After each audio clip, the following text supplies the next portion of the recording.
Yan, good morning sa ating lahat mga Pilipino. Update lang ho, Bongbong Marcos, doon sa sinabi mo sa amin na maraming magpapasko sa loob ng kulungan. Hanggang ngayon, magto 2026 na Bongbong Marcos, wala pa rin nakukulong doon sa mga sinabi mo. Puro kasinungalingan at katarantaduhan ang lumalabas sa bunganga mong babaho.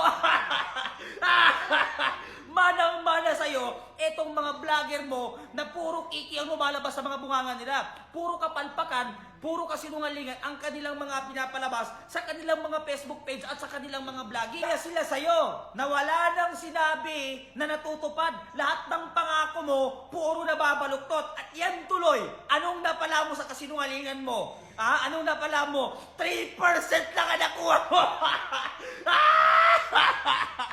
Kawawang Marcos, walang laman ang utak, bobo, magnanakaw pa. Mga kababayan na minamahal namin, ewan ko na lang kung paano kasakit, no? Sa isang presidente kuno sa Pilipinas, tapos ang makuha lang niya ay 3%. Samantala yung kay BP ay 31%. Paano kaya ito ipapaliwanag ng mga lolonglistang vlogger? Paano kaya ito ipapaliwanag ng mga bobong vlogger ni Bongbong Marcos sa kanilang mga vlogger? Mga kababayan, alam mo Bongbong Marcos, ang dapat mo kasing gawin, huwag kang magsalita ng hindi mo naman kayang gawin.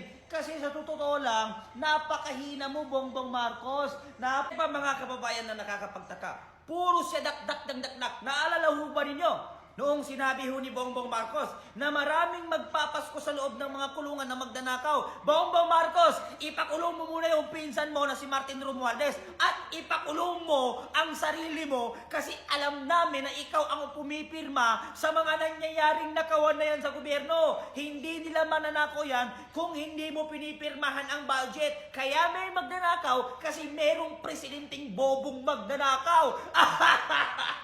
Marami daw magpapasko sa loob ng kulungan. Wala pa rin nakukulungan nga ngayon. Si Diskaya lang ang kanyang naipakulong dahil yun lamang ang kanyang kayang ipakulong. Hindi ang kanyang pinsan na magnanakaw, mga kababayan. Mabuhay tayong lahat at nang lumalaban sa ating bansa. Huwag po tayong panghinaan ng loob. Huwag po tayong matakot sa mga politikong walang ginawa kung hindi magnakaw. At huwag din po tayong maniwala at magtitiwala sa mga vlogger na puro fake news ang kanilang pinapakalat. Paano kaya ipapaliwanag ng mga lolonglistang vlogger etong nangyari na ito na 3% lamang nakuha ng kanilang presidente? Yan kasi Bongbong Marcos, hinay-hinay sa pagsingot. Huwag muna puro dakdak ng dakdak nang hindi mo naman kayang gawin. At ito pa, ang huling panawagan ko diyan sa mga tigulang sa House of Representatives na nagsuspindi kay Congressman Kiko Barsaga dahil si Congressman Kiko Barsaga ay lumalaban sa korupsyon sa gobyerno. Nagpupos siya na si Bongbong Marcos ay magnanakaw. Dahil doon, ang ginawa ng mga tigulang sa House of Representatives ay sinuspindi nila si Congressman Kiko Barsaga. Paano naman itong kabataan party list? Itong si Renico na harap-harapan ang pagre-recruit niya sa mga university at sa mga kabataan para labanan ang gobyerno at para mag-rally at pabagsakin ang gobyerno. Bakit hindi niyo si Renico masuspindi? Ganito ba kabaluktot ang batas sa ating bansa? Ganito ba katarantado ang hustisya sa ating bansa? Yung si Kiko Barsaga ay hindi nagre-recruit ng kabataan para pabagsakin ang gobyerno. Ang kabataan party list, harap-harapan ang pagre-recruit nila sa mga university para labanan ang gobyerno. Bakit hindi nyo sila suspindihin yung kabataan party list ni Renico na kulot ang buhok, kulot pa rin ang utak? Kung sino ang estudyante na susuporta sa kabataan party list ay gago! Mga gago ang nagtumpok-tumpukan na yan. Nagtutulong-tulong sila ngayon para labanan si BP Sara. Ganyan po kahina ang mga kalaban natin.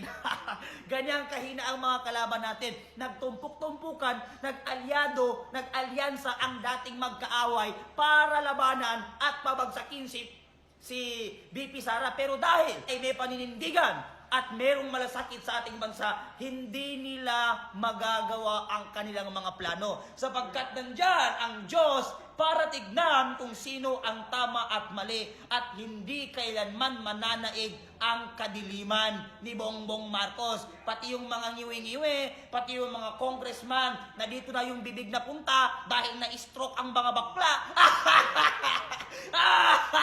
Mga kababayan, mabuhay tayong Pilipino. Sigurado kung naasar na naman itong mga kululong lista.